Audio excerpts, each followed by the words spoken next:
یہ صوفیاء کہتے ہیں کچھ مرید ہوتے ہیں کچھ مراد ہوتے ہیں، کچھ مرید ہوتے ہیں کچھ مراد ہوتے ہیں۔ مرید وہ ہوتا ہے جو چل کے آتا ہے، آ کے مرید ہوتا ہے۔ مراد وہ ہوتا ہے جسے کہا جاتا ہے کہ یہ کبھی میرا بن جائے نا، یہ کبھی آ جائے نا، میرا بن جائے، اس کو مراد کہتے ہیں۔ حضرت عمر مصطفیٰ کریم کی مراد ہیں، حضور کی مراد ہے۔ اللہم اعز الاسلام بے اسلام عمر ابن خطاب، اے اللہ اسلام کو عزت دے دے، میرے عمر کو کلمہ پڑھنے کی توفیق عطا فرما دے۔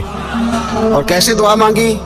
وہ یار حضرت عمر کی تو اس فضیلت کا کوئی جواب نہیں دے سکتا، میرے رسول پاک علیہ السلام سب کے لیے ہی دعا مانگتے ہیں نا، حضور کی دعا عام ہے، لیکن مصطفیٰ کریم نے کعبے کا غلاف تھام لیا اور غلاف کعبہ کو حضور نے سینے سے لپٹایا اور سینے سے چمٹا کے کہا، اللہ میں نے تو کبھی سوال ہی زیادہ نہیں کیے، میں کرنے آیا ہوں، مجھے عمر دے دے، عمر دے دے۔ حضور نے مانگ کے لیا، اور پھر جب جس کو حضور مانگے اللہ سے کہ حضرت عمر رضی اللہ تعالیٰ عنہ کا آج یوم شہادت ہے، میرا تو دل کرتا تھا کہ فجر سے باتیں شروع ہوں اور سارا دن ہی عمر کی باتیں ہوتی رہے، سارا دن جناب عمر کی باتیں، سارا دن، اس لیے کہ ذکر جناب عمر کا ہوگا پر راضی اللہ کے رسول ہوں گے صلی اللہ ہو، تو جاگ کے بیٹھے، خوش ہو کے بیٹھے۔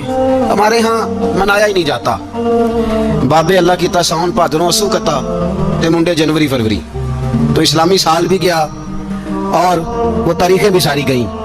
یکم محرم امت مسلمہ کے لیے بہت بڑا دن ہے، بہت بڑا دن، یہ شہادت ہے حضرت عمر فاروق کی رضی اللہ تعالیٰ۔